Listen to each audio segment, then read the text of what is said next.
יברכך אדוני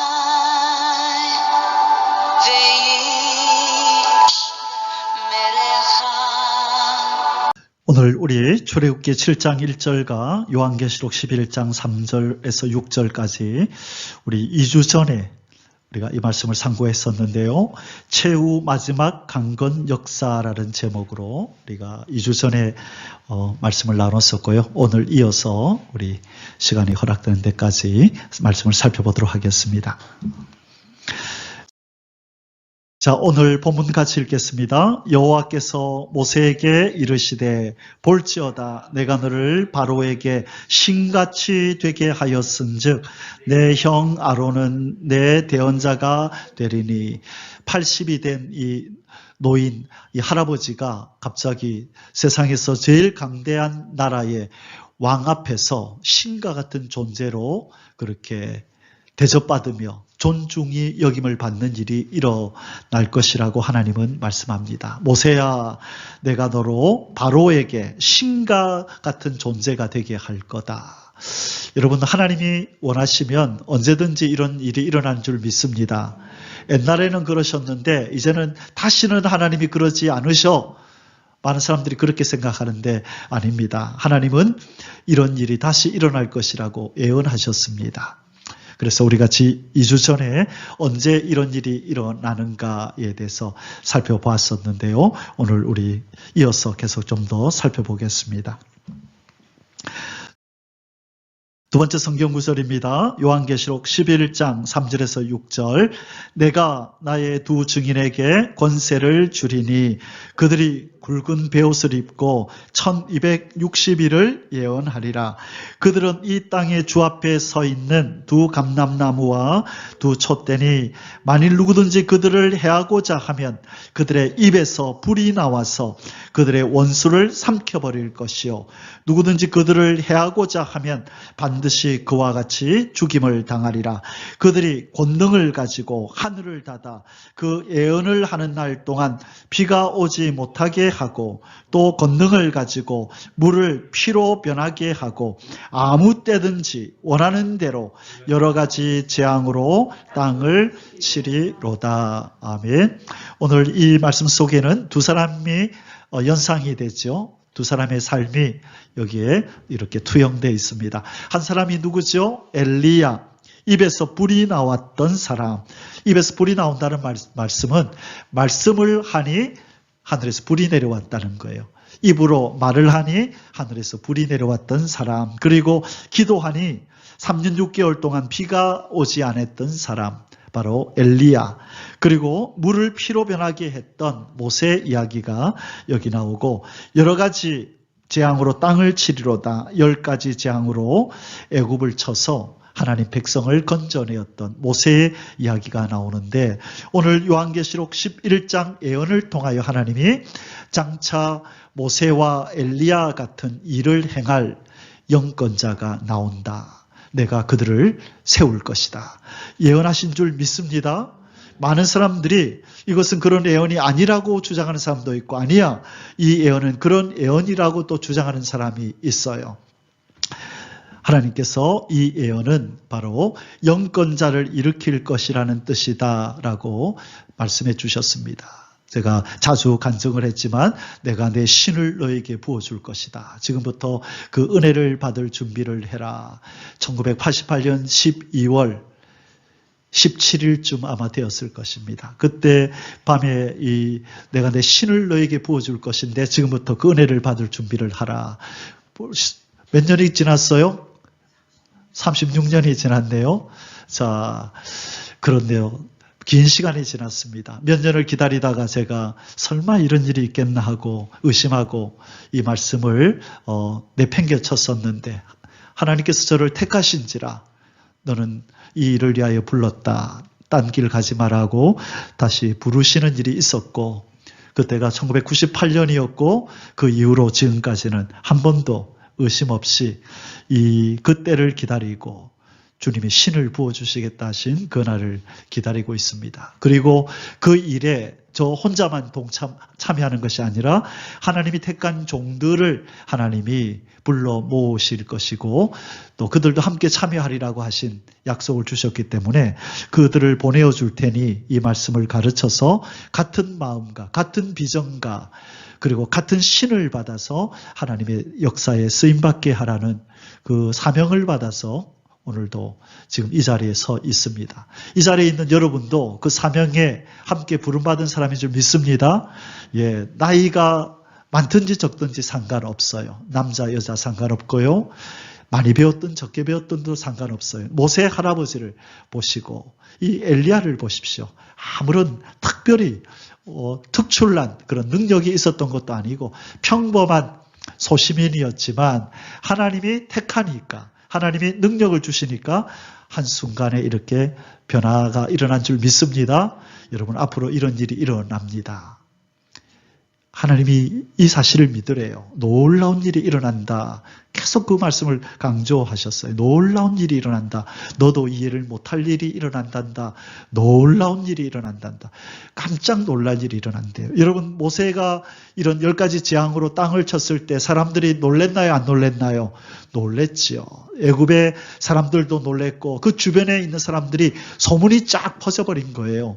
홍해가 갈라지고 이러니까 저 멀리에 있던 가나안까지도 소문이 다 퍼지고 그래서 기생나합이 벌벌 떨면서 이스라엘 그러면은 큰일 났다. 이제 우린 다 죽었다. 소문을 들어서 알고 있었던 거죠. 이제 매스컴을 통하여 하나님이 하나님 되심을 창조주 되심을 온 세상에 알리실 때가 가까이 온 줄 믿습니다. 이제 그 종들을 찾고 계십니다. 그래서 하나님 영광이 온 땅을 덮기를 소원하는 사람, 물이 바다를 덮음처럼 온 땅에 하나님의 이름이 예수 그리스도의 이름이 알려지기를 소원하는 그 사람 불러서 이 일을 시키실 줄을 믿습니다. 아멘. 자, 최후 결전의 날이 다가오고 있다고 말씀드렸습니다. 이제 몇 차 승리가 다가오고 있나요? 2차 승리. 1차 승리 십자가의 승리를 통하여 우리를 구원하여 거듭나게 하시고 영이 하나님 백성으로 거듭나게 하시고 이제 다시 오시는 예수 그리스도가 2차 승리 백마의 승리를 통하여 용과 짐승과 거짓 선지자를 멸하고 악인들을 심판함으로 이 땅에는 하나님의 나라가 이루어지고 예수님이 만왕의 왕이 되시고 예수님을 왕으로 모시고 거듭난 하나님의 백성들만이 그곳에서 사는 그 나라가 이루어질 줄 믿습니다. 여호와 하나님이 말씀하셨으니 그대로 이루어질 줄 믿습니다. 사람의 말은 때로는 상황이 바뀌면 없던 일이 되기도 하고 사람들이 잊어버려서 그 일을 행하지 않을 수도 있지만 우리 하나님은 여호와이십니다. 전지전능하셔서 하신 말씀을 반드시 기억하여 이루실 줄 믿습니다. 아멘. 우리가 지지난주에 이 부분을 말씀드렸습니다. 이제 결전의 날이 다가오기 때문에 모든 병력들을 다 동원하고 있어요. 마귀도 그렇고요. 자기 때가 얼마 못 남은 줄 알고 한 사람이라도 더 음부로 끌고 가고자 땅으로 다 내려와서 지금 발버둥을 치고 있다고 계시록 12장에서 말씀하시고 이럴 때 하나님도 비상사태를 선포하시고 미가엘 대군을 총동원해서 내 백성들을 지켜라. 내 나라를 지켜라. 그리고 내 종들을 불러 모아서 빨리 양육해서 이제 마지막 결전을 준비시켜라. 라고 명령이 내려진 줄 믿습니다. 지금 영적인 대접전, 마지막 전쟁을 앞두고 있는 아주 긴박한 시기입니다. 자, 첫 번째 우리가 지지난주에 어떤 얘기를 나눴었냐면 하나님은 언제 강건 역사를 행하신다고요? 새 시대를 위하여 시대를 바꾸실 때 하나님의 강력한 힘을 보이셔서 이 시대를 전환시켜 버린다 그랬어요. 첫 번째 사건이 뭐였습니까? 대홍수라는 강건 역사를 일으켜서 죄인들을 싹 쓸어버리고 노아의 가족들만 사는 새로운 나라를, 새로운 시대를 일으켜 세우셨다. 그렇게 우리가 말씀을 나눴습니다. 그래서 하나님의 강건 역사는 시대를 전환할 때 일어난다 말씀을 드렸고요. 두 번째 사건은 뭐였습니까? 애굽에 내린 10가지 재앙. 애굽에서 종살이하고 있던 그동안에 길렀던 아브라함의 후손들을 자기 백성으로 삼고자 그들을 건져내는 이제 드디어 새로운 시대가 도래하는 이 바로 그 입구에서 하나님께서는 모세를 통하여 강건 역사를 베풀어 자기 백성을 건져내고 드디어 선민을 만들어내는 그 선민을 통하여 구원의 역사를 행하시기 시작하는 큰 시대의 변혁이 일어났던 것입니다. 그 일을 위해서 하나님은 강건 역사를 모세를 통하여 나타낸 줄 믿습니다. 세 번째 사건은 어떤 시대를 여시기 위해서 강건 역사를 베풀었다고요? 이스라엘 백성들이 바알과 아세라에 빠져서 하나님을 버리고 우상을 섬겨서 이제 저 북쪽의 이스라엘 사람들이 모두가 우상을 섬기는 가증한 자들, 하나님 앞에 저주받아 마땅한 자들이 되었을 때 하나님께서 그걸 가만히 보고 계실 리가 없잖아요. 어떻게 길렀는데, 어떻게 그들을 거기까지 데리고 와서 심었는데 그들이 우상을 섬기며 살도록 내버려 두시겠어요. 그래서 하나님이 다시 한번 그 땅에 영적 각성을 일으키고 부흥을 일으키기 위해서 이제는 강건 역사를 누구를 통하여 행하셨습니까?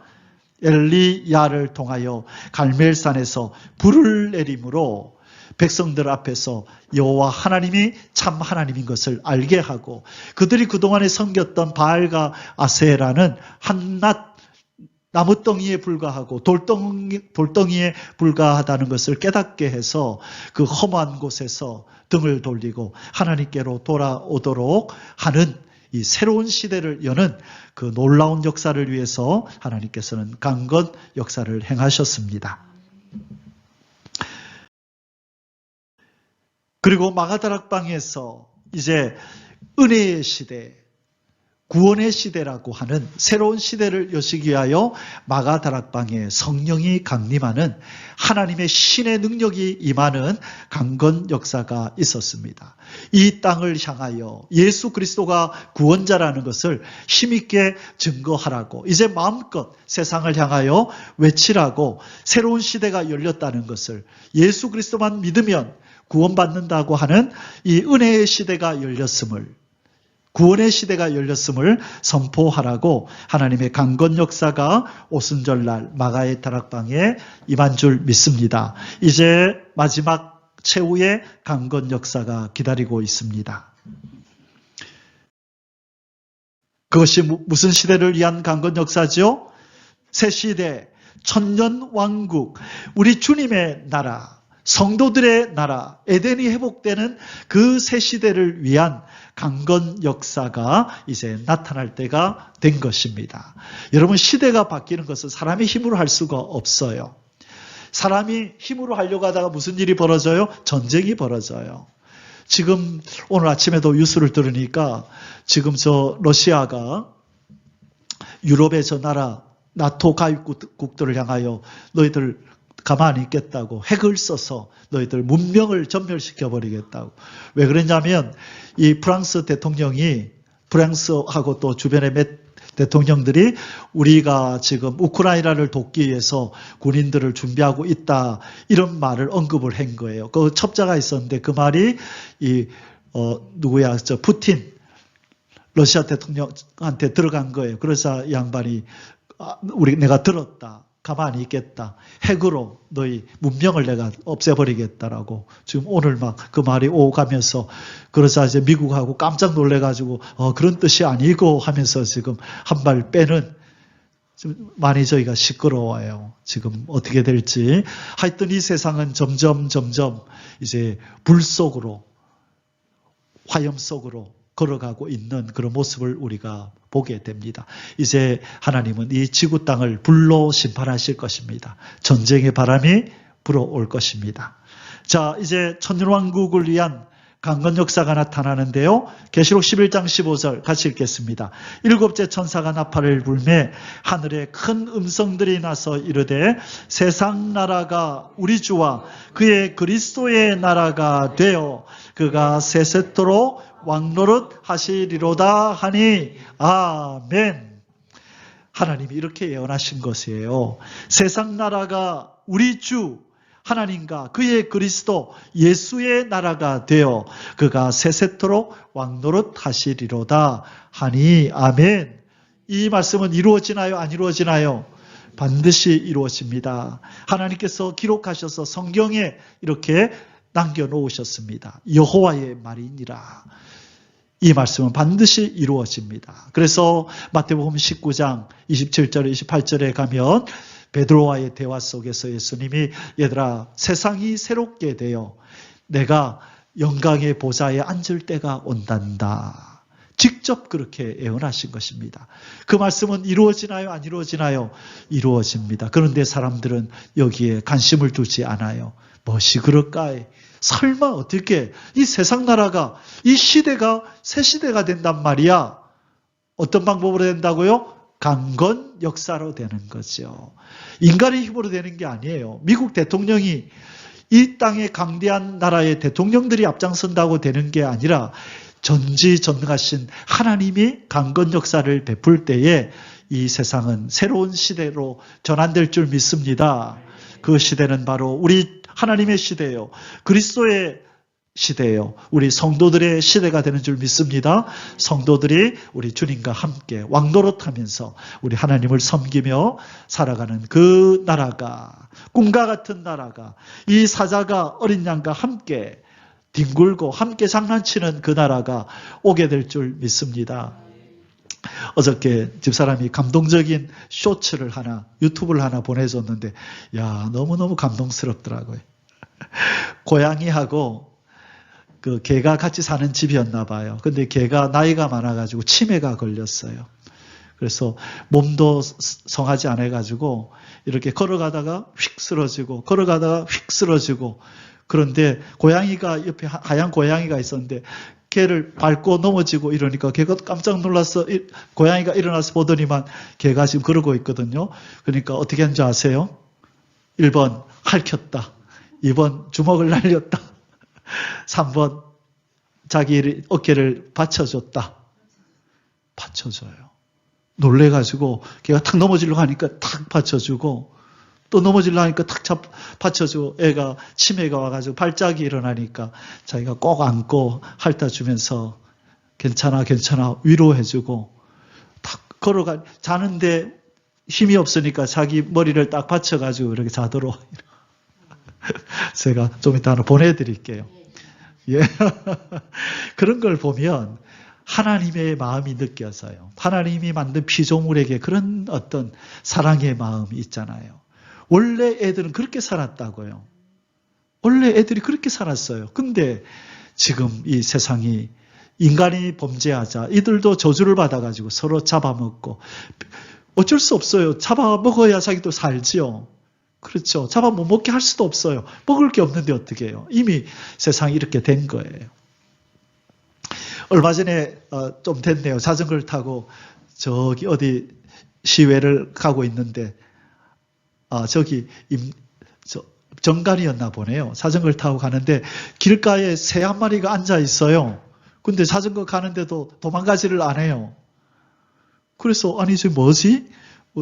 독수리 같기도 하고 비둘기 같기도 하고 더 가까이 가니까 애가 놀래가지고 날아가는데 이 매가 비둘기를 잡아서 먹으려고 딱 목을 딱 물고 있었는데 제가 가까이 갔더니만 걔가 놀래가지고 먹기 전에 그냥 도망을 쳐버리고 비둘기는 휴 살았다고 도망을 치고 제가 잘한 건지 못한 건지 어떻게 저는 몰랐어요. 지금 그런 일이 일어나고 있는지. 여러분 어떻게 해야 됩니까? 그때는 잘한 겁니까? 살려줘서 잘한 건가요?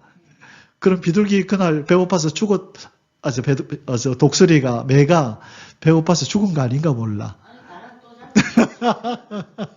그랬겠죠? 그래 믿습니다.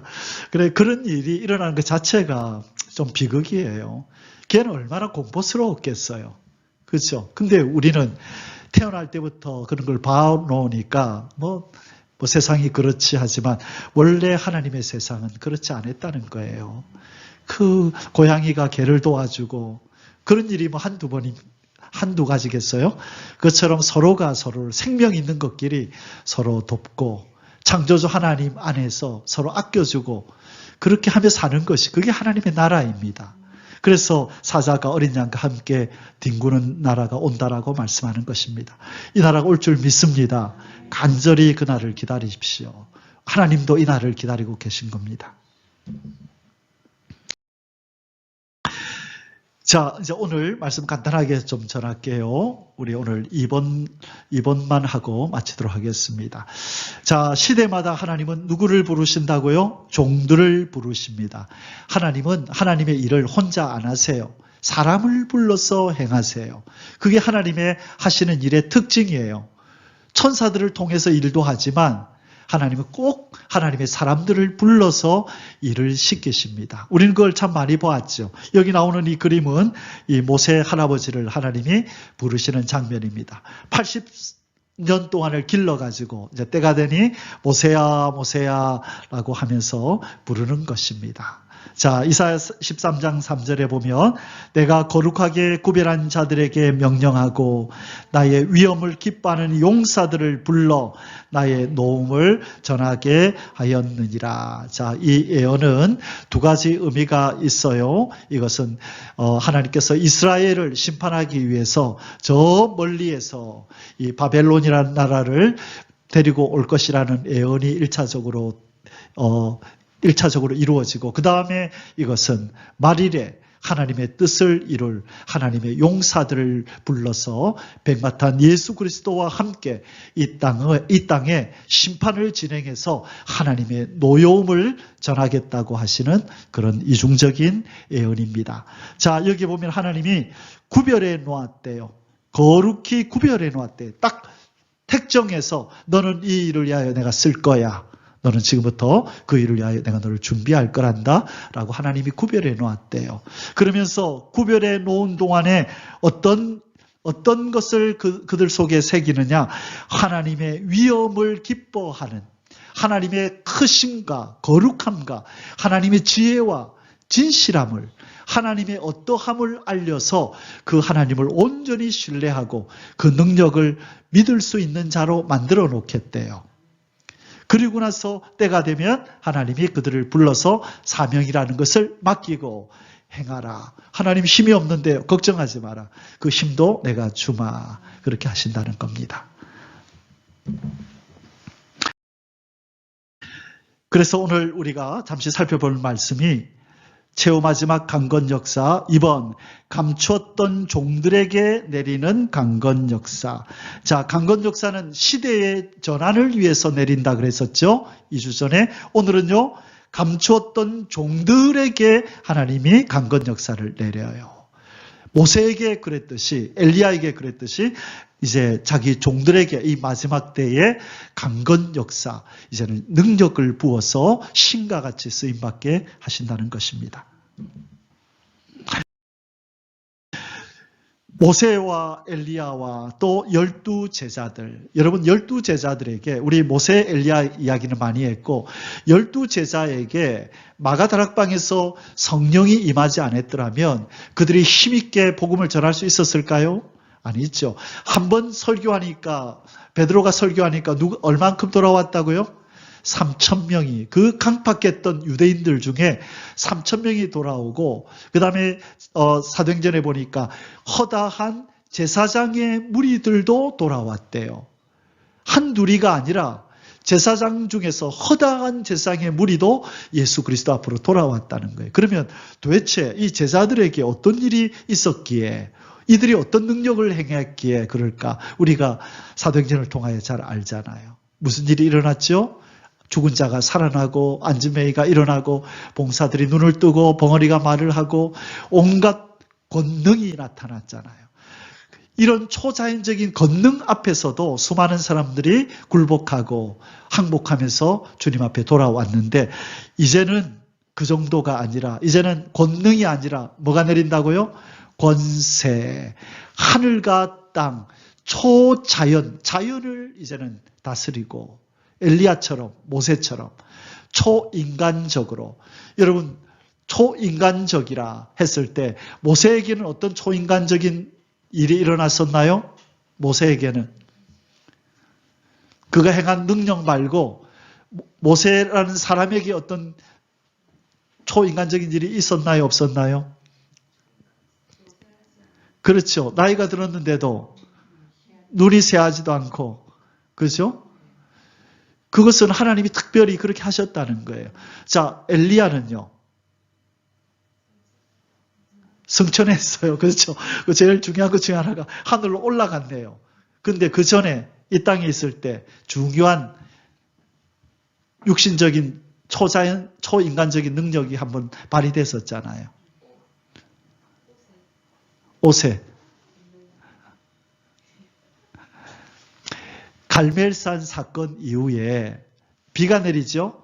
그리고 아합이 마차를 타고 가는데 그 앞에 달려가지요. 마차보다 더 빨리 달려가잖아요. 기적 같은 일이 벌어진 거죠. 그죠? 초자연적인, 초인간적인 일이 일어난 거예요. 하나님은 자연을 마음대로 다스리기도 하시고 우리의 육신을 초월하는 일이 일어나기도 하십니다. 아멘. 앞으로 하나님께서 놀라운 일을 이 세상 앞에 한번 드러내실 거예요.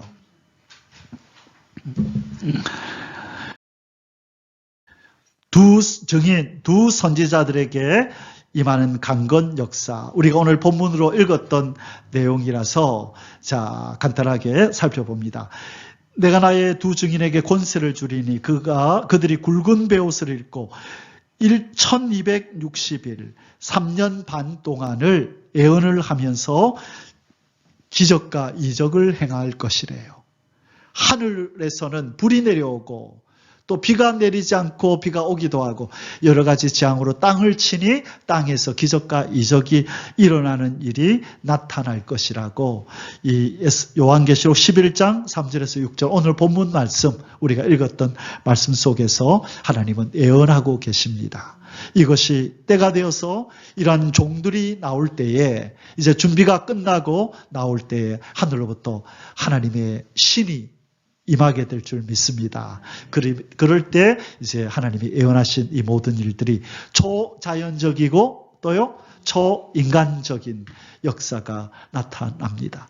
그래서 하나님이 제가 이걸 믿지 못하니까 1998년도 1월 1일, 1월 2일, 1월 3일, 3일 동안 내 몸이 내 마음대로 움직이는 것이 아니라 성령에 의해서 움직이는 초인간적인 모습을 경험시켜 주셨던 거예요. 그래서 저는 확실히 믿죠. 아, 주의 영이 임하면 이제 이런 일이 일어나구나. 내 의사와 관계없이 몸이 움직이고 말을 하고 손이 올라가고 알게 되고요. 뭘 물으면 저절로 다 알게 해주세요. 하늘에서 말씀이 내려오고 음성이 들려오고 아, 인간이 이렇게 될 수 있구나. 초인간이 되는구나. 그래서 엘리야나 엘리사가 누가 찾아오기 전에 미리 알잖아요. 너 누구지? 들어와. 알고 있어. 누가 알려줬어요? 하나님이 다 알려주는 거예요. 영이 알려줘요. 이제 다시 한번 그런 일이 일어날 줄 믿습니다. 이제 그렇게 하지 않으면 이 완악한 인간들은 안 믿어요. 이제 그런 증거들을 보여주지 않으면 믿지 않기 때문에 이제는 하나님이 초자연적이고 초인간적인 능력으로 인생들 앞에 하나님의 살아계심을 증거하시겠답니다.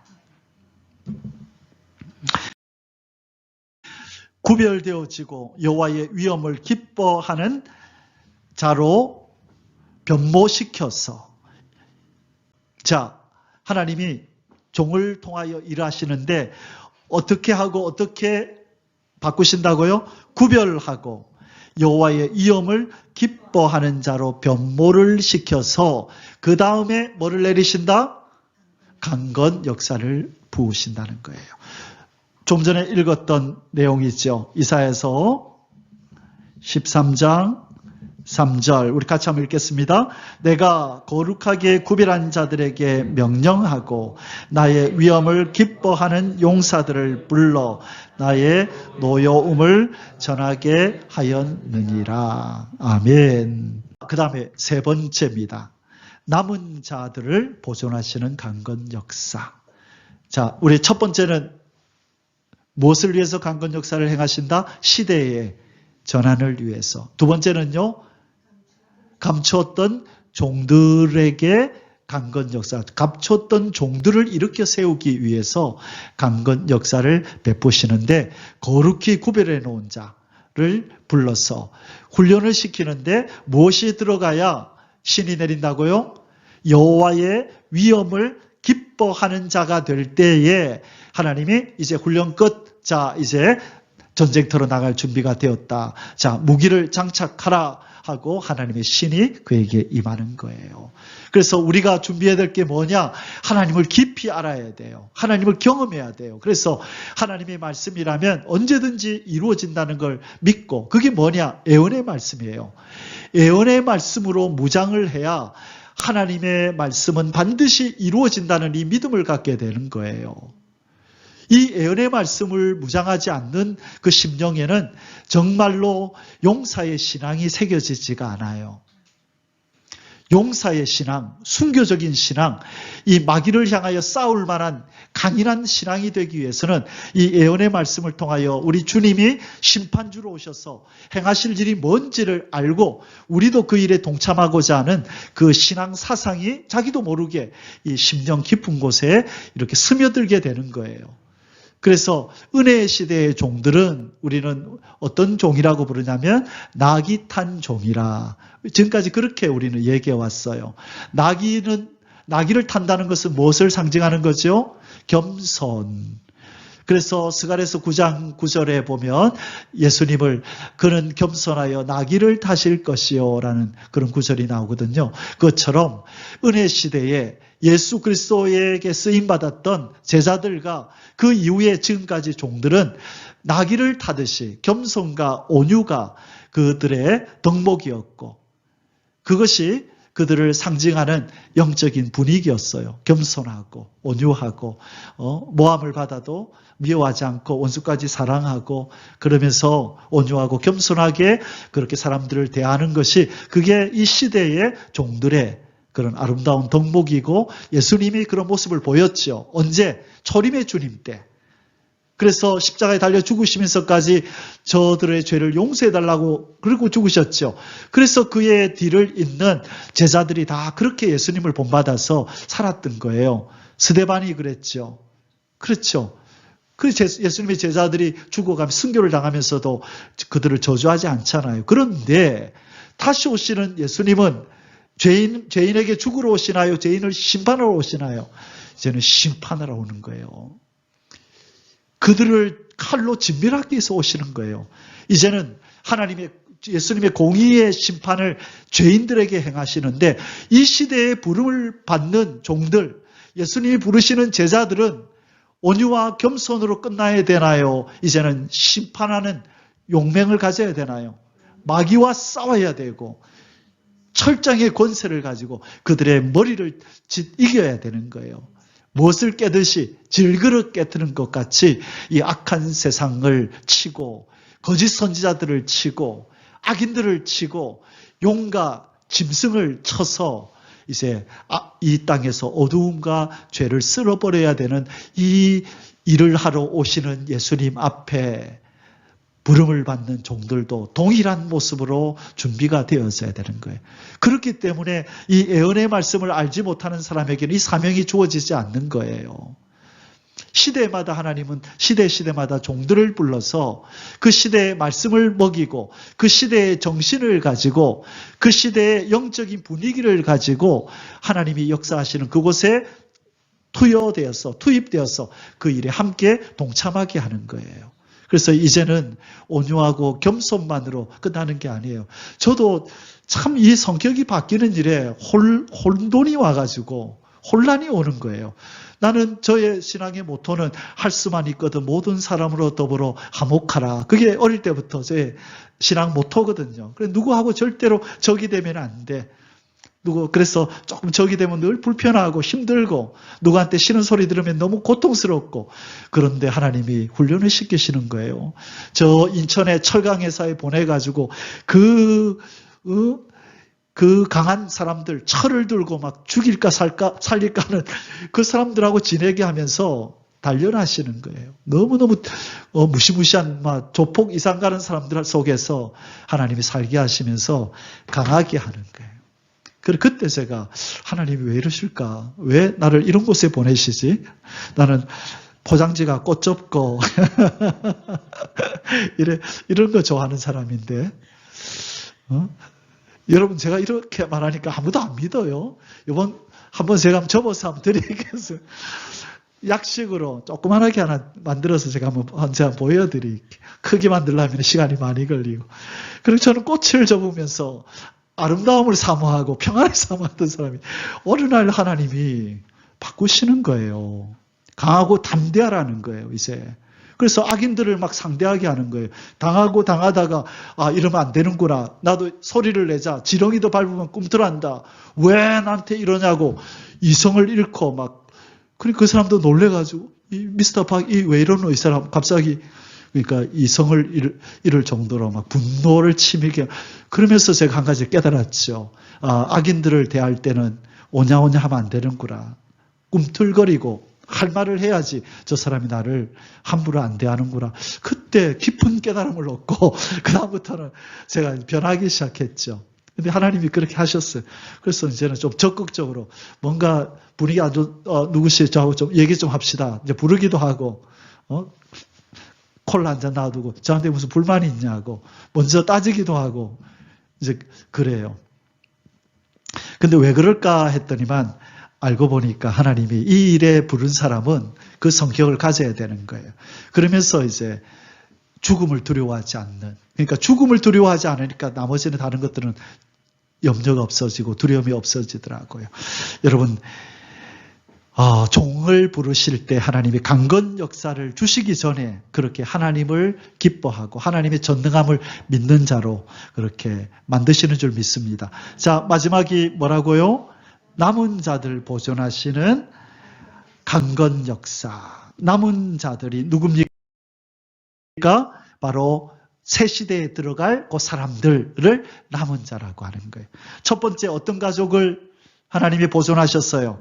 노아의 가족이라는 남은 자들을 보존해서 새 시대로 데리고 들어가야 되기 때문에 하나님이 강건 역사를 베푼 거예요.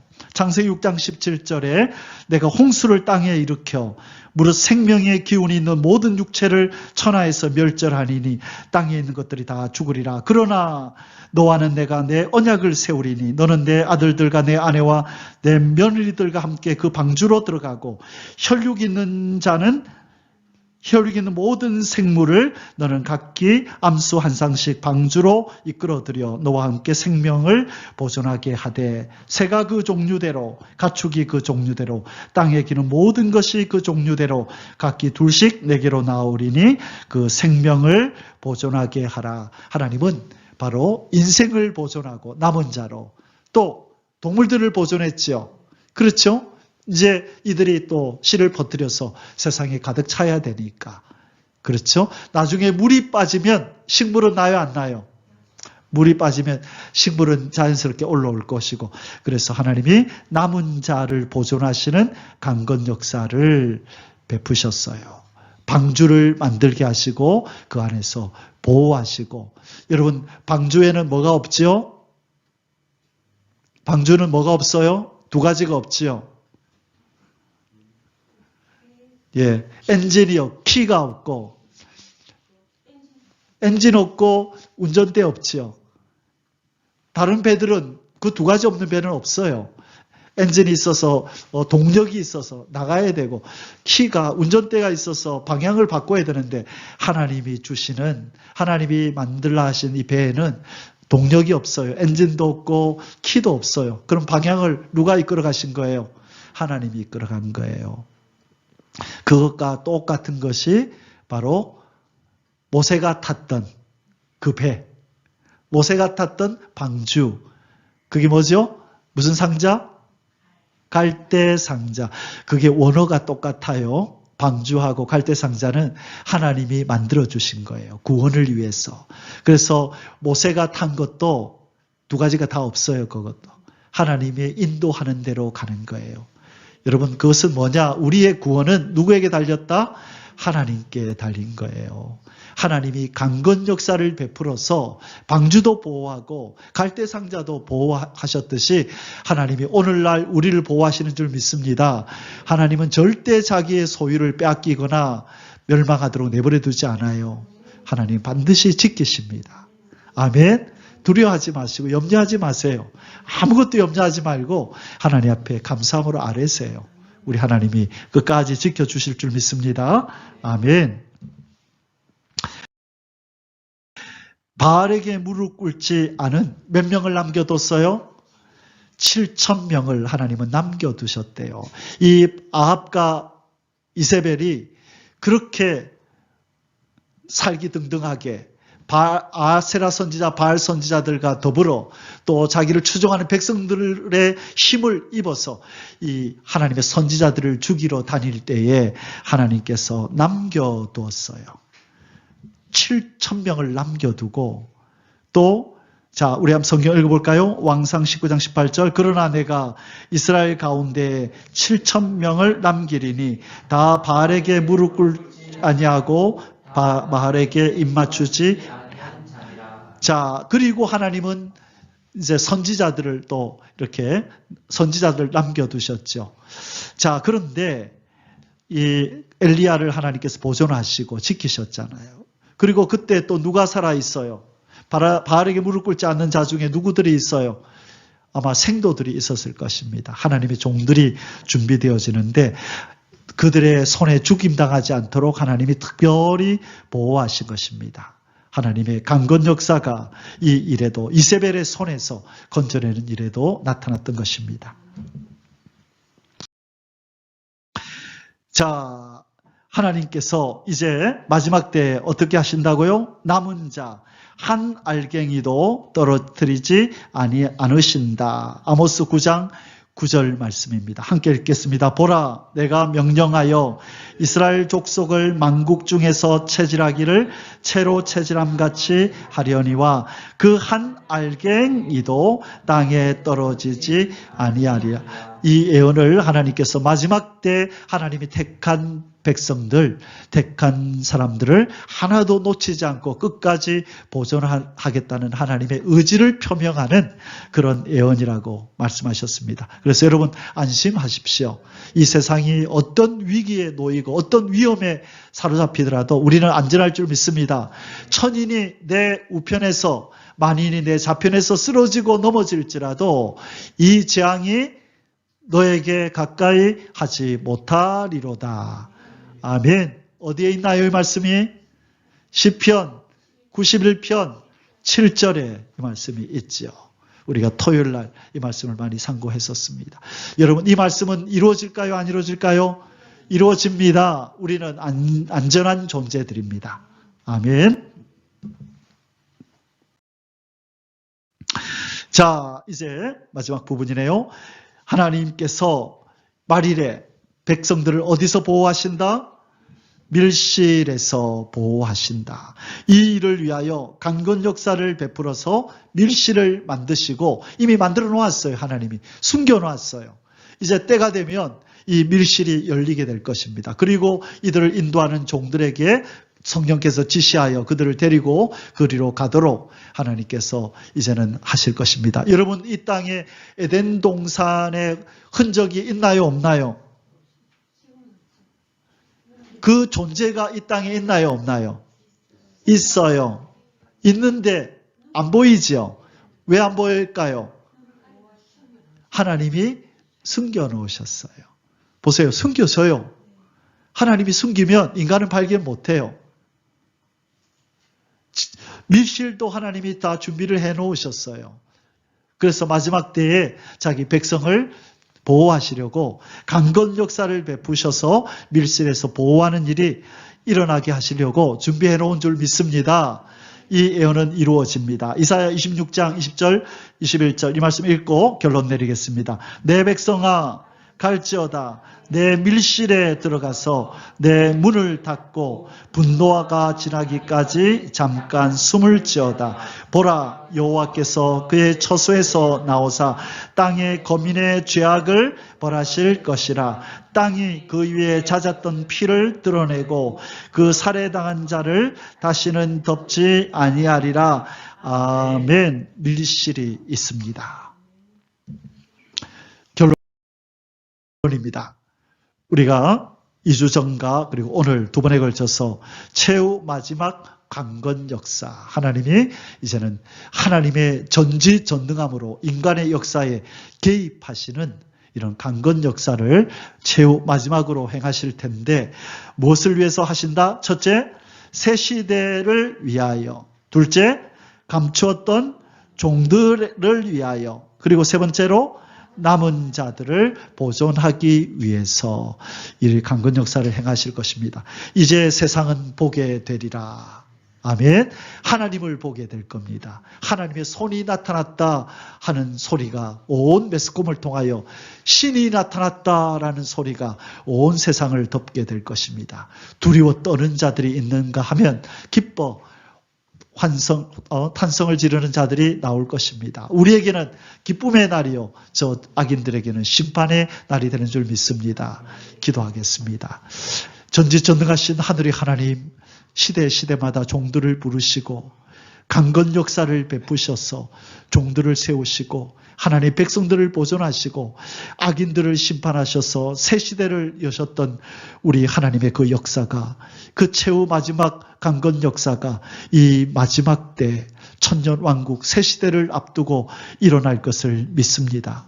이를 위하여 택하시고 기르신 주의 백성들, 주의 종들을 부르셔서 강건 역사로 주의 신을 부으시고 영권자를 삼으셔서 온 세상을 다니며 우리 하나님의 전지전능하심과 예수 그리스도의 구원자 되심을 알리게 하여 주옵소서.